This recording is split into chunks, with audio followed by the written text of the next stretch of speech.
Hai Indonesia. Hai Indonesia. Balik lagi di segmen 2 Betul, masih sama kita dan ya. ya masih sama saya Nuke. Nah, mau ganti kan nggak mungkin di tengah Saya segmen. Lisa. Dan kami kedatangan lagi Prof Nina dari Halo, Universitas Negeri Prof. Dari Universitas Islam Negeri Sunan Islam Gunung Negeri Jati Bandung. Sunan Gunung Jati Bandung. Lagi-lagi Aku lagi mikir dari UN tuh apa ya UN? I-nya apa ya? Universitas Islam Negeri, UI yang negeri katanya. UI yang negeri. UI yang negeri betul-betul. Nah, Prof, kalau waktu itu kita ngobrolin soal RUU PKS, Ya, kan? kekerasan seksual, Kekerasan seksual. ya. Nah, sekarang kita akan ngobrolin soal radikalisme dan perempuan. Lagi-lagi nggak jauh-jauh dari perempuan kalau sama Prof Nina. Karena Prof Nina itu termasuk pejuang perempuan loh. Betul. Oh iya, S2 S3 saya memang tentang studi perempuan. Oh, kenapa Prof tertarik, Prof? Dan saya pikir dulu belajar tentang perempuan itu gampang gitu. Kan saya sendiri perempuan, taunya ternyata nasib perempuan itu sangat berkaitan erat dengan politik, ekonomi, interpretasi agama. Tapi karena saya udah nyebur gitu ya, ya sekarang saya menikmatinya. Jadi saya memang sangat confident kalau bisa berbicara tentang perempuan. Jadi sekompleks itu ya Prof ya perempuan itu ya Prof ya. Prof ini yang membantu Kompleks. memperjuangkan hak-haknya perempuan loh. Nah, kalau kita ngomongin radikalisme dan perempuan, beberapa waktu yang lalu kan kita dengar ada di Indonesia lah ya, 2 kali bom Yep, bunuh diri, perempuan, bom iya. bunuh diri. Nah, kalau zaman-zaman dulu waktu saya masih dulu itu kita Joey Marriott tuh laki-laki gitu Jarang kan. ya. Kedubes Sekarang. Australia pun Laki. laki-laki. Joey Marriott yang kedua masih Laki-laki. Padi-padi Bali Iya, juga iya. laki-laki. Kok ini ngomongnya Cukup, secara negatif ya? iya. Ada pergeseran ya Prof ya? Cukup mengagetkan sekarang perempuan yang Perempuan sudah mulai dijadikan pengantinnya. itu seperti apa Prof lihatnya Prof? Ya, saya sedih sekali ya prihatin dengan adanya pelibatan perempuan dalam gerakan terorisme ini, karena ini adalah merupakan penyalahgunaan pemberdayaan perempuan yang sudah dibangun oleh pemerintah dan masyarakat ya, justru kemudian disalahgunakan untuk pelibatan dalam terorisme. Dan ini juga sebetulnya merupakan strategi baru ISIS ya untuk pelibatan perempuan dalam terorisme dan radikalisme. Kalau dulu-dulu kan jamaah Islamiyah itu hanya laki-laki, bahkan pasangannya sendiri bisa tidak tahu ya kalau misalnya si suaminya itu terlibat di dalam jaringan terorisme gitu ya. Tapi sekarang merupakan strategi baru untuk melibatkan perempuan itu, karena memang seperti yang dikatakan oleh Boy Rafli itu, bahwa bisa dijadikan kamuflase. Jadi tidak dicurigai kalau perempuan mah nggak mungkin, Nggak apalagi mungkin. dia bawa anak, sehingga kemudian dia lebih bisa berhasil untuk misalnya melakukan pengeboman gitu ya. Padahal justru di situ bukan berarti ketika perempuan itu terlibat dalam terorisme, mereka tuh bukan dalangnya, mereka tuh cuma alat aja. Jadi kalau dalam kalau kita analogikan dengan jaringan misalnya narkoba, itu mereka tuh hanya kurir yang gampang dikorbankan karena perempuan tuh nggak berharga nyawanya gitu Nah, loh. tadi Itu ngomongin itu lagi-lagi. ya. Kalau menurut Prof kan dia tuh hanya kurir. Operator lah ya Prof ya. Ya, yang paling bawah, yang paling ujung, yang kalau dikorbankan ya nggak apa-apa, dia kan nggak, Udahlah bukan ya, decision nanti maker. masih ada lagi kayak gitu. Melihat nilainya. hal itu ya Prof ya. Apa sih yang membuat perempuan akhirnya mau diperlakukan seperti itu? Sedangkan kita kan banyak gerakan-gerakan perempuan yang memberdayakan perempuan, tapi ini kok memberdayakannya tanda kutip ya Prof ya. Kalau menurut Prof Nina seperti apa? Itu tidak terlepas dari wacana konstruksi idealitas perempuan solehah, yang sebetulnya kalau dalam Al-Quran itu perempuan solehah itu kan fasolihatu qanitatun hafidhatun lil ghaibi bima hafidhallah. Jadi kriteria perempuan soleh itu adalah taat kepada Allah dan kemudian menjaga diri saat suaminya tidak ada sebetulnya. Tapi kemudian di wacana terorisme, perempuan itu dikonstruksi bahwa perempuan soleh itu adalah mereka yang mau mengorbankan jiwa raganya sampai mau melakukan pengeboman untuk istilahnya tuh jihad gitu. Jihad melawan togut gitu, sehingga kemudian kalau misalnya tidak berani, kamu akibatnya misalnya masuk neraka gitu. Jadi janji-janji surga, iming-iming dan sebagainya, konstruksi bahwa kamu tuh berani, kamu tuh perempuan soleh kalau kamu berani ini. Jadi itu membuat orang termotivasi untuk melakukan sebetulnya yang sangat berbahaya buat, bukan hanya buat dirinya tapi juga orang lain, berbuat kerusakan gitu. Nah itu balik apa ya yang membuat sampai apakah ada yang salah nih Prof?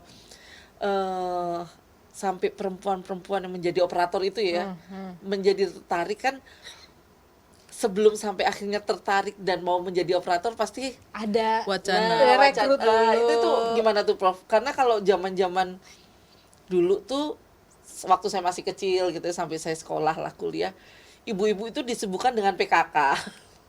Posyandu, Iya, kan, tidak Prof, ya? yang sekarang Nggak lah, kepikiran iya. yang seperti itu tadi, mereka laki-lakinya gitu kan. Nah kalau sekarang sampai ada pergeseran itu karena apa Ya nih, itu Prof, tadi kalau mungkin menurut ya, efek brainwash Prof? tadi. Nah yang brainwash siapa?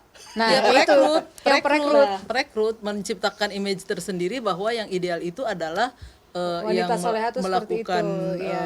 bunuh diri gitu, bom bunuh diri gitu. Nah rekrutmennya itu seperti apa? Kalau zaman dulu kita ngomongin ke jamaah Islamiyah, apa bom-bom yang dulu ya itu kan tertutup ya Bu.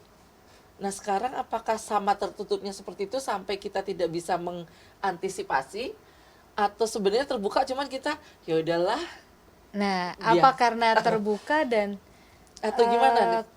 SDM kitanya yang makin turun. Jadi mereka udah pinter banget ya dalam strategi rekrutmen itu, pendekatan dan sebagainya itu. Misalnya sekarang kan orang hampir semuanya pegang handphone. Jadi kemudian sarana media sosial yang digunakan gitu ya. Misalnya pertemanan dulu, kemudian perkenalan, ideologi-ideologi, diindoktrinasi sampai kemudian muncul girah untuk kalau misalnya Anda berani melakukan bom bunuh diri, maka jaminannya adalah surga gitu loh. Dan surga itu supaya tidak sendirian, maka lakukan bersama keluarga seperti itu. Ya, kayak yang kemarin Janji dimakan surga. kan Yang di suami Surabaya istri. kan juga gitu kan? Ya, ya, suami istri. ya. Nah, yang terakhir itu yang usia masih muda bisa dibilang ya, Prof. Milenial lah.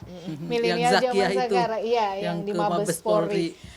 Usia muda dan dia rela untuk meninggalkan bangku kuliahnya hanya untuk ikut seperti itu, kelompok seperti itu. Sedangkan orang tuanya dan keluarga yang lainnya bisa sampai tidak tahu gitu loh, maksudnya Prof. Iya, kalau saya lihat dari surat yang ditinggalkan itu memang dia di brainwash bahwa kita itu jadi di brainwash seolah-olah bahwa kita itu hidup di Indonesia di bawah pemerintahan Togut, kemudian yang dia bisa lakukan untuk menyelamatkan orang tuanya supaya sama-sama masuk surga adalah ketika dia melakukan Bom bunuh diri itu. ya bom bunuh diri ataupun penyerangan itu, bahwa misi dia itu walaupun menyakitkan sampai bisa mematikan, tapi itu adalah untuk menyelamatkan orang tuanya gitu. Nah, dari si Zakia itu yang cukup mengagetkan ya, karena benar-benar real perempuan sendiri.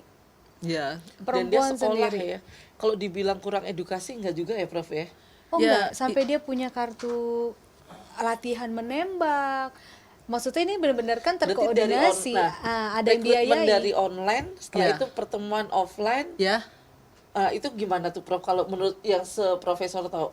Ya, seperti juga apa namanya, Dian Yulia itu Novi, yang bom panci Bekasi juga, dia awalnya dari waktu dia menjadi tenaga kerja ya, TKI itu, dia mulai diberikan kayak mungkin ceramah-ceramah ataupun melalui media sosial, secara online, seperti masa kuliah gitu ya, ceramah-ceramah untuk menarik kepada jadi gini kan, pernah saya jelaskan waktu itu tentang 5 steps to terrorism ya. Jadi orang itu tidak tiba-tiba di apa namanya, menjadi teroris, tapi dia berproses gitu ya. Itu namanya Mogadam teori gitu ya. Jadi orang itu pertama dia supaya merasa dulu ada ketidakadilan di sekitar kita, diperlakukan tidak adil. Nah nanti setelah merasa ada ketidakadilan, kemudian timbul anger, kemarahan ya, kemarahan kok saya diperlakukan tidak adil gitu ya. Nah kemudian dengan kemarahan itu kemudian dibina lagi untuk kemudian kalau gitu kamu bisa mengubahnya, yaitu dengan melakukan misalnya kekerasan gitu. Nah kemudian mereka dibimbing untuk bagaimana cara melakukan kekerasan, ngebom di mana gitu ya. Dan itu sudah mulai offline tuh. Kalau misalnya indoktrinasi bahwa terjadi ketidakadilan itu bisa dalam komunikasi online ataupun ceramah-ceramah agama. Tapi kalau sudah mulai persiapan pengeboman itu biasanya udah offline karena melibatkan ada alat-alat yang harus dibawa dan sebagainya. Belajar itunya belajar menggunakan menggunakannya, alat-alatnya kapan timingnya itu sudah offline itu. Kemudian baru boom gitu. Ini ada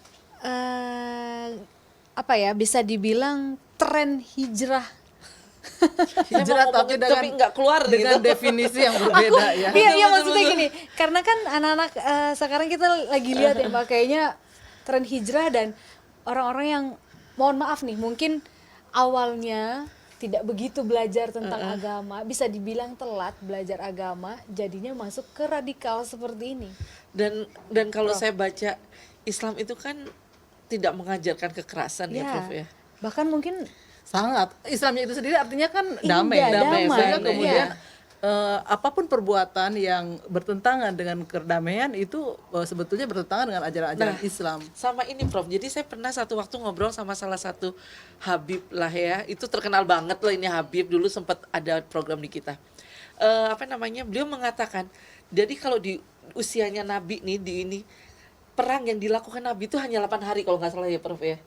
Jadi seumurnya Nabi bukan terus-terusan sepanjang usianya Nabi itu perang gitu loh.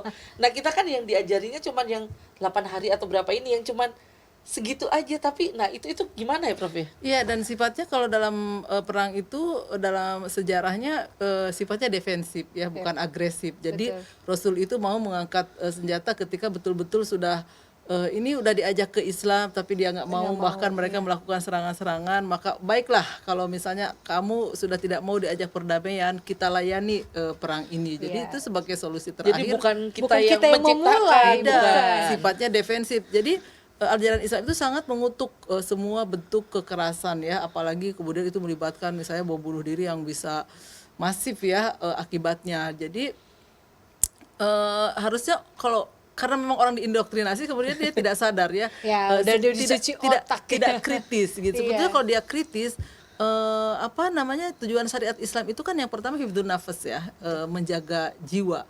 Jadi larangan untuk membunuh orang lain itu sangat ditekankan gitu ya. Jadi mereka yang berbuat kerusakan gitu, diibaratkannya dia itu membunuh semua orang. Membunuh satu orang sama dengan membunuh semua orang, dan siapa yang mempertahankan kehidupan satu orang maka dia seperti menghidupkan semua orang. Itu ajaran Islam. Tapi kalau yang ajarannya teroris adalah ya buat kerusakan, membunuh. Itu sangat adalah bertentangan. sunnah, dibilangnya sunnah, dibilang jihad. Jadi ada definisi makna Nah jihad. sekarang kita tadi ngomong jihad. Jihad sendiri apa Prof? Jihad itu adalah perjuangan sekeras mungkin, dan Rasul itu sebetulnya jihad yang terbesar adalah menahan nafsu, tidak diri marah, sendiri, ya. tidak marah. Jadi waktu itu Rasul pulang dari perang gitu ya, kemudian beliau bersabda bahwa kita baru selesai dari jihad kecil. Loh, jihad kecil, perang itu jadi jihad kecil katanya itu bilang gitu. Kalau jihad besarnya apa? Ya menahan hawa nafsu kita, terutama tidak marah.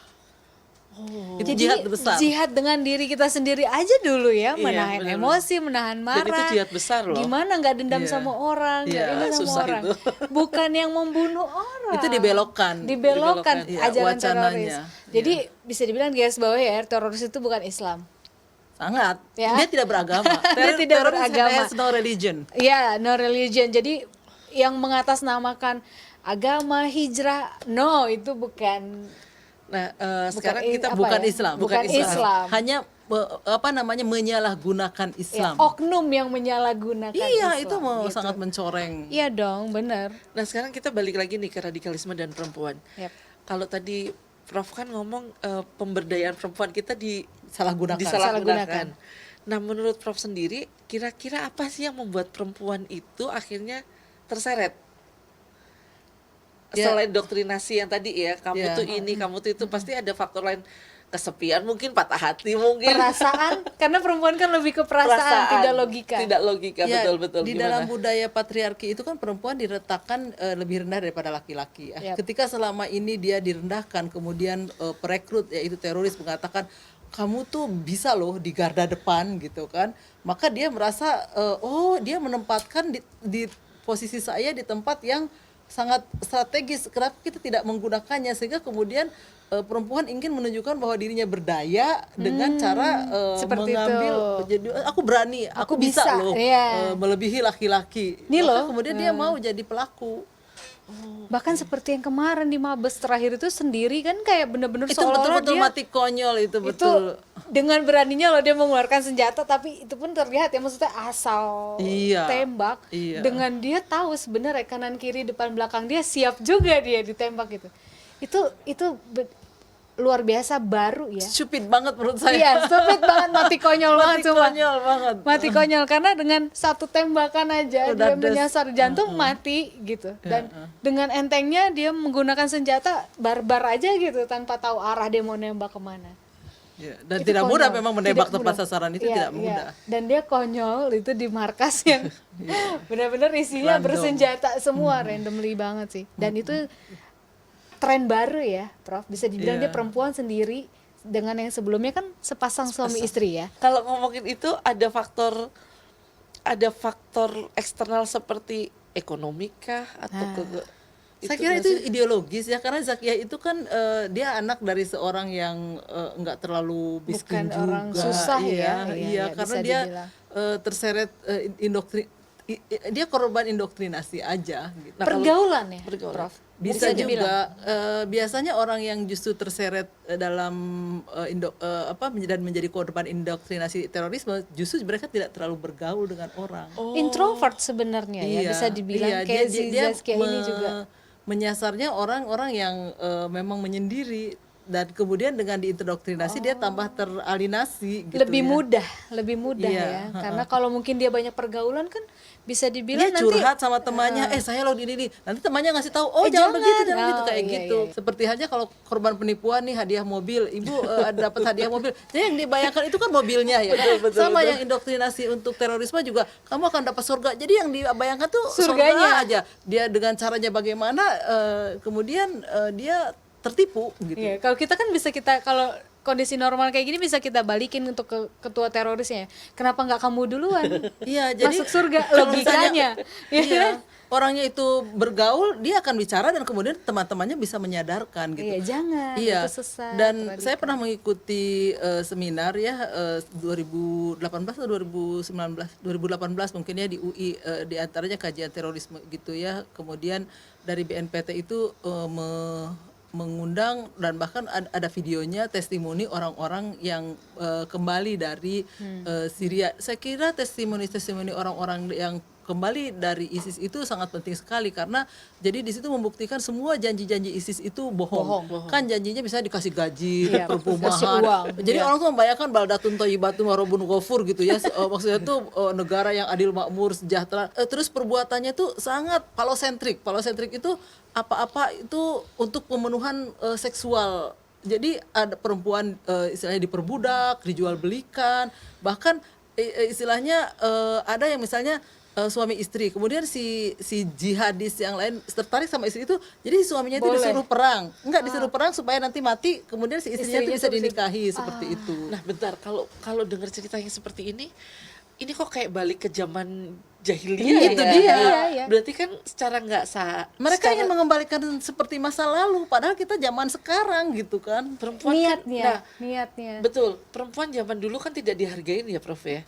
Nah, sekarang berarti dikembalikan seperti itu.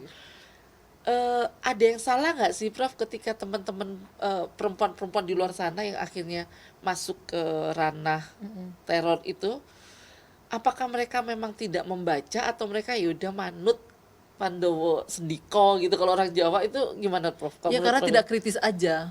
Jadi itu berarti salah satu kekurangan Indonesia. Kalau dari kemarin kita ngobrol yang Perempuan RUU juga, PKS ya, perempuan kekerasan. juga kurang kritis, ya kan?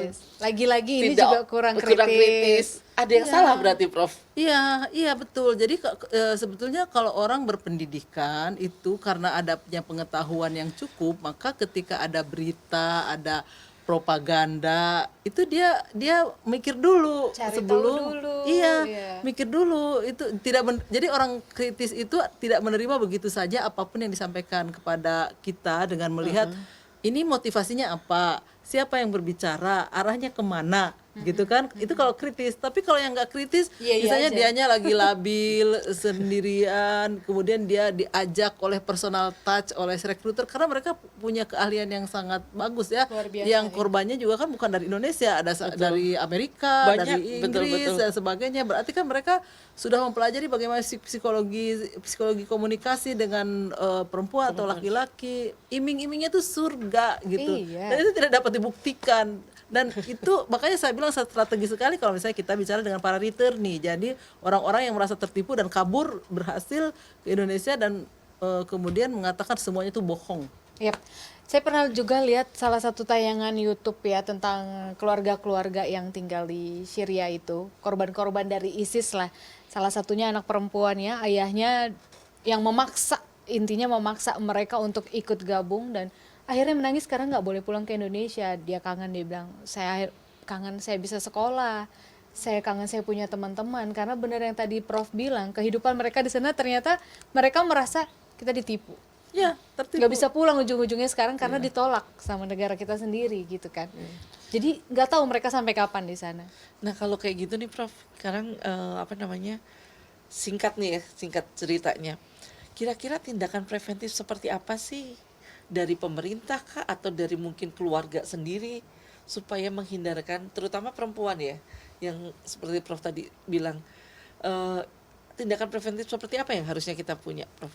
Itu kan tadi yang 5 step to terrorism itu bahwa ada langkah-langkah untuk seseorang menjadi teroris. Jadi itu kan karena situasi merasa ditidakadili. Betul. Ya memang negara kita itu ya belum sempurna. Kalau menyenangkan semua orang 200 juta sekian kan Tidak susah mudah. ya. Tidak Mustahil. mudah. Kan banyak memang di kelompok-kelompok yang memang termarginalkan. Jadi mungkin upaya pemerintah ya untuk berusaha lebih keras lagi supaya bisa mensejahterakan rakyatnya sehingga kemudian pembangunan ini berkeadilan, merangkul semua pihak dan terutama lebih berpihak kepada rakyat kecil gitu ya. Itu salah satu tindakan preventifnya. Kemudian yang kedua edukasi ya, edukasi tentang bahwa semua janji-janji itu bohong. Nah itu dengan edukasi itu dengan testimoni. Waktu kemarin bulan Ramadan itu saya mengikuti misalnya yang dilakukan oleh UIN Yogyakarta ya dengan mengundang para returnee dari Afghanistan, dari Syria gitu. Pelaku ya memang ya Prof ya. Iya, iya dia ya korban Yang tadi janji ISIS. palsu lah bahwa PHP. Ya, PHP lagi-lagi. benar. Jadi ya PHP-nya itu adalah bahwa kita akan mendirikan negara Islam. Jadi dengan sistem khilafah gitu. Tanpa mereka itu. jadi membayangkan itu mereka tuh kembali kepada masa Khulafaur Rasyidin di mana ada seorang khalifah yang bijak, kemudian bisa menciptakan negara adil, makmur, sejahtera tanpa masalah. Padahal udah sistem khilafah sendiri itu sudah masalah menurut saya karena kalau demokrasi masih mending ya kita berpartisipasi dalam sebuah pemilihan. Tapi kalau khilafah itu tidak ada batas masa waktu berkuasanya, Kepemimpinan, betul. kemudian bagaimana cara memilihnya, ya kan, ya itu pendidikan harus diberikan, terutama pendidikan kebangsaan supaya cinta tanah air, Betul, bahwa betul. kita itu bukan seorang Indonesia yang kebetulan Muslim, tapi orang Muslim yang gimana ya? Jadi kita harus kita orang Indonesia yang kebetulan Muslim gitu. Jadi sehingga kemudian kita memiliki rasa cinta tanah air bahwa di negara kita ini alhamdulillah sih Indonesia masih under control gitu ya, damai dalam keberagaman agama, budaya, suku itu harus kita syukuri dan kita pertahankan. Jangan sampai kita merasa eksklusif itu merasa diri paling benar, yang lain salah gitu. Apalagi kalau misalnya ada pikiran bahwa orang non muslim harus diperangi, itu bahaya sekali. Jadi bermulanya dari eksklusivitas. Ini dia yang fundamentalisme. kemarin yang sering terjadi sekarang yang tadi aku bilang trennya. Iya, takfiri ya namanya. Takfiri itu mengkafirkan orang lain. Janganlah ya. Oke, kita boleh memilih jalan apa gitu kan, tapi jangan benar tadi kata Prof. Karena sekarang kan trennya seperti itu ya. Mereka mungkin lupa sama Bhinneka Tunggal Ika, Prof. Iya. Iya. Ya kan berbeda-beda tapi tetap satu Iya, ya kan. kita Mungkin sama-sama mereka lupa, manusia. betul. Iya. Iya. Nerakamu bukan urusan, tapi surga belum tentu tempatmu juga. Itu tuh sebenarnya dalam loh maknanya ya kan. Ya kamu boleh hijrah sesuai dengan di agamamu, tapi kan belum tentu kita mengkafirkan orang lain semudah itu. Sama ini, kalau ingat dulu Gus Dur pernah bilang, ketika Anda berbuat baik, Anda tidak akan ditanya agamamu apa Ya. sih. Iya, bener. Kamu nolong seseorang, kamu Islam ya Mbak, kamu Kristen ya Mbak. Kalau kamu nggak ini Islam ya? saya nggak mau ditolongin. Iya. Terus Anda mau di sini sampai berapa lama? Misalnya. Nah itu mungkin, jadi anak-anak atau yang sekarang ini tadi aku bilang mungkin ya Prof, bisa ditarik benang merahnya, mungkin telat belajar agamanya, jadi sekalinya ketemu gampang didoktrin karena tadinya dia mungkin tidak tahu pemahaman tentang agama itu seperti apa sih, sunnah atau yang dia bilang jihad itu seperti apa, ya kan? Dan sayangnya sekolah yang seharusnya menjadi sarana untuk edukasi supaya berbineka tunggal ika, ber-Indonesia, Wawasan kebangsaan. itu kadang-kadang ada yang justru guru-gurunya yang menyebar Ya, paham paham radikalisme. radikalisme, Jadi iya. itu menyusup. Betul, Jadi betul. paham radikalisme itu disebarkan lewat guru dan juga lewat buku cetak. Iya, Pernah ada buku-buku bahan pelajaran ajar. ya. Iya. Bahan ajaran. Bahan Jadi ajar. ngeri sekarang ya. Iya. Nah, Kayaknya kita- harus benar-benar pilih-pilih nih. itu tugas-tugas kita, Tugas tugas orang teman-teman tua, tugas orang tua, keluarga. teman-teman, terus sama ya seperti kita lah ya, media untuk mengedukasi ya Prof ya. Ya. Seperti apa sih sebenarnya gitu kan? Karena kalau ngomongin teror itu bukan masalah agama ya. Iya. Teror itu ada satu tindakan yang membuat orang tuh jadi takut. Ya. Kan garis besarnya seperti itu nih Prof. Cuman karena kebetulan, balik lagi kebetulan dan oknum gitu Ya, kan. kita sebutnya oknum ya. Betul, kita sebutnya oknum karena di Islam sendiri tidak pernah mengajarkan seperti itu kan Prof. Ya, makanya Kementerian Agama sangat Kementerian Agama dalam mencegah radikalisme ini sudah mencanangkan program moderasi beragama, dan UIN Bandung sendiri sudah punya rumah moderasi beragama. luar Mungkin biasa. kapan-kapan kita mesti Kita boleh ngobrol berkunjung ya, ya, atau berkunjung mungkin. sama UIN moderasi beragama. Iya. Nah, terakhir nih Prof, tindakan preventif apa yang harus dilakukan keluarga?